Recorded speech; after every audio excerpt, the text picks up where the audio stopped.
and career and leadership coach. And today I want to talk to you about how it's so bad to ask a person just to have a look at your resume.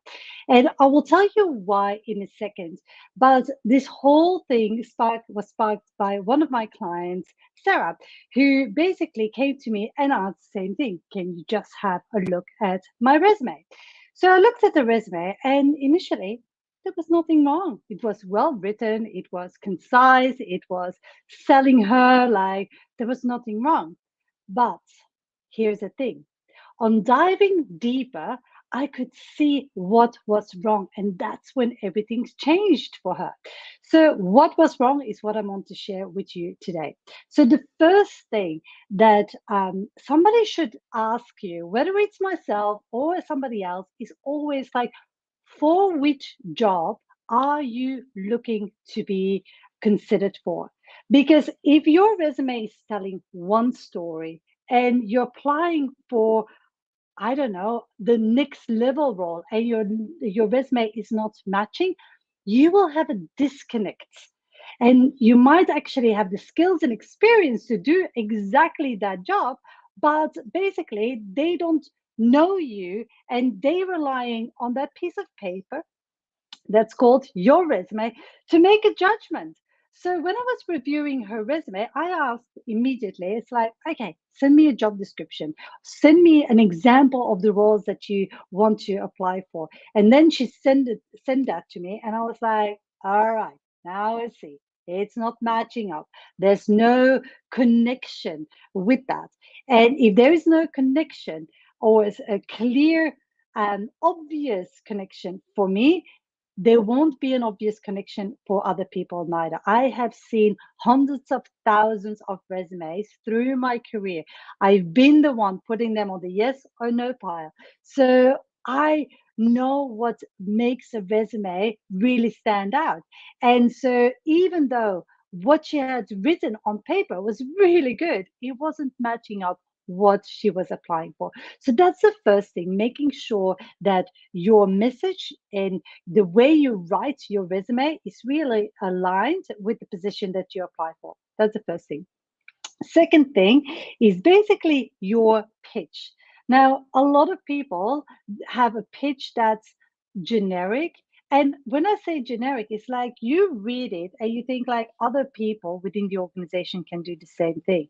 Or it's they use words, and they use words that are good words, sincere words, but not really articulating clearly the complexity of what that person has done. So one of the things that I said, like, okay, Sarah, your resume looks fine, and so like not fine for the roles that you will apply for, but tell me a little bit. Let's go deeper into who you are. And so she started telling me all these amazing stuff and all these skills and experience that she gained, and all the projects she had worked on, and the things that she pulled on. And I said, like, that is completely not in your resume. So you are underselling yourself in your resume, because your resume is not truly representing what you can do or what you bring to the table. Not only is your resume not aligned with the position that you're applying for, but your resume is not representing you in the best daylight. And I want you to think about the consequences of this, because she is not, and I repeat, she is not the only one who does this. I have seen this like amongst a lot of resumes that I've reviewed. So the consequence is that the language you use on your resume, the words you use, the context you use, the examples you use, and so on, will attract the people that resonate with that language. And they will think like, oh my God, Sarah can do that. She is absolutely brilliant. Let's invite her for an interview. Let's bring her in. And you go to the interview very excited and like, woohoo, yeah, I've got an interview. My resume is doing its work. And then you sit in the interview, and what do? You go into problem solution mode, and you people ask you questions, you see the problems, and you just give all the strategies, the tactics, the doing that you can do. And so at the end, they think like, oh my God, we're going to hire Sarah. Sarah is actually the problem for the solution to your problem. You get the offer letter, and basically it's 20K less than what you wanted. So you get offered a job that you are overqualified for, that is below your full true capability, and you get a salary that's not matching, and you think like, maybe I'm not worth it, maybe I'm not good enough, maybe my skills are not up to date, I gave it my best in the interview. If this is all I can do and all I can get, maybe I just should suck it up. Maybe I have too high expectations. Maybe I once believed I could be more than this, but let's stay in my little box and let's just like settle for mediocrity. And that's what people do. And it all starts by the the the the foundation of us not being able to sell ourselves. And this is where the disconnect is. If you're not able to sell yourself on that piece of paper that's called basically your resume, then you're not going to be able to sell yourself in an interview. And then you're not going to be able to sell yourself in the company afterwards, and you're not going to be able to justify why you should have more money, and you shy away from all the negotiation because you think like, okay, I'm not going to go there, I'm just going to work hard. Now, how has that been working out for you? Working hard, having a great reputation built on working hard. It's like I I had a leadership summit last year that I spoke on. And so I asked the people in the room a very simple question. I said, like, put up your hand if you have a great reputation at work. And a lot of people were putting up their hand, even though it's subjective, but let's go for it. Let's roll with it. It's like, put up your hand if you have a great reputation at work. And so they did. I said, okay, it's very good.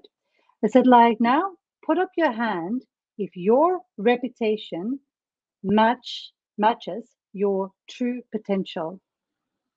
And I would have been lucky if I had a handful of people putting up their hand. And that is the challenge. We assume so many things that we can do. We take for granted so many skills that we have sweat blood, sweat, and tears for. It's like, and we just are able to just like, we forget about that. We take them for granted. And that is basically what I want you to do. So, first of all, I want you to make sure your resume matches very clearly the position that you're applying for. And secondly, I don't want you to undersell yourself, because that results in jobs being offered that are lower than your true potential and capability, and that is what I want you to avoid. Now, the third thing is a very practical strategy that I want you to do. I want you to take your resume and I want you to take highlighters, and I want you to think about, okay, what is the ideal salary that I want to earn? Now, most of my clients, they average out between 150 and 250. I have clients that are below that. I have clients that are higher than that. So, but the sweet spot and the people, the bulk of the people that I see are stuck are people that are at the phase of that middle management. So you are at middle management. You want like, let's say 180K. And even if you're lower or higher than this, go through this exercise, because basically it is invaluable, the insights that you will gain from it. I can promise you. So you take your highlighters, green, yellow, and orange, and you say like, okay, this is what I can do. And so I want a salary of 180K. And so everything that is below 100K or actually below 80K, I put in a red marker. So that's your red marker. So everything that's between 80K and 100, 179K, I put in an orange. And everything that's on 180K and above, I put in green. And you just go through your resume to see, I call it the leadership scorecard. And your resume is a brilliant example, a brilliant tool to actually start doing that with. And you start highlighting what is a 80K like responsibility task. And at the end, I want you to look at your resume and see like how much is still in that lower band or how much is in the higher band. And there's a whole strategy decks you can do. But for now, this is what I want you to do, just the highlight stuff and just like absorb what message is your resume basically telling you. Like for me, people that work with me, they know this. Like a resume is not your a sheet of paper like that tells your like typical career history. Your resume is your sales tool. And the first page of your resume needs to sell you. And I don't care about the structure. I don't care about the layout. I do, there is a formula for that. But what I care about is basically the content that you put on that piece of paper. And don't go to a resume writer if you do not know how to sell yourself, because a resume writer's job is not the job of selling you. Only you can do that. So you need to be able to sell yourself on your resume, to be able to articulate clearly what's in here on that piece of paper. And the reason this is so important, I just keep drilling this down. And my clients, I'm a sound like a broken record to my clients. The reason I keep on drilling this down time and time again is because if you can't sell yourself on a piece of paper called your resume, you cannot sell yourself in an interview. You cannot sell yourself in a performance review. And it's all about teaching you the skills that you need to be successful. And that is selling you. So this is going to be the number one contributor of like how successful you are in your career is your ability to sell yourself, and selling your capability goes only that far. People know you might have a good reputation because you can fix stuff. People might know, like, oh, any problem, just go to Sarah. She will find a solution to that. There's only that far you can go, because if you find yourself in a situation where suddenly you're on the job market and you have to rely on just that piece of paper called your resume, you're going to be fucked, basically. You're going to be able to not rely on that great reputation that you build up, because you need to be able to communicate very clearly, concisely, and really like evoking curiosity on that piece of paper. You need to be able to sell you. And so let's work on that. And if that is something that you say, like, oh my God, I need this, I'm hosting on Saturday morning, depending on the time zone that you're in, a workshop that's called the Resume Transformation Workshop. And that is going to be 2 hours and a half, and we're going to get shit done. We're going to transform your resume from average and bleh to really outstanding. And the way we're going to do that, and I'm going to hold your hand through this whole process, the way we're going to do that is me basically helping you translate what's in your head on that piece of paper. And in the process, you will be able to learn to sell yourself. And I say learn because afterwards there is a mastery that you have to really practice. The only way you learn something is by practice, practice, repetition. Think about anything that you have learned walking, learned biking, learned music, learned whatever. It's by repeating, repeating, repeating, repeating it. And that's how you learn stuff. So we will create your personal brand that you will use not only on your resume, but also on your LinkedIn profile. Not only on your LinkedIn profile, but also in an interview when they ask you, like, hey, tell me about yourself. And most people say, they waffle, they go everywhere. You just don't make the best first impression. And you should, because this is your time to make the best first impression.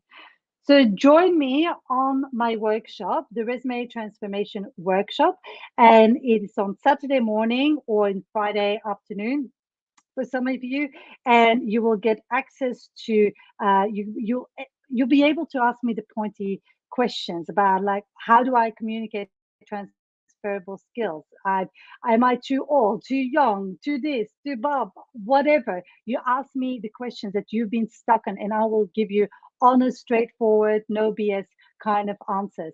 I will give you a resume template that I know has proven to convert. We will create your pitch all together. I will review it and workshop it with you so we actually can hone it in. And so you end up with the framework. And actually, if you are an action taker, you will end up with a full resume that you are able to apply next week for the job that you've been gunning for with a resume that's outstanding. So don't waste this opportunity. I will pop a link below this video so you can join the workshop. It is going to be revolutionary in terms of what it does. It's not me, it's you, but it will give you, it will open your thinking and it will like enable you to think about your experience in a different way. And that way will be you will be able to translate on your resume, and that will cause us a chain reaction because basically you will have a resume that sells you, and then you will be able to articulate your examples in such a clear and concise way in the interview that gives the interviewer the confidence like, holy moly, I need to hire this person because they can actually solve my problem, they can achieve what we want to achieve. And that is what you want to create. So I will pop a link below this video. Come and join me. It's going to be very intimate, very high touch. It's going to be run by me. It's going to be epic. I've done this many, many, many times before. So if your resume is a priority for you, then definitely come and join us. All right, guys. Thank you so much. And I will see you later. Bye bye.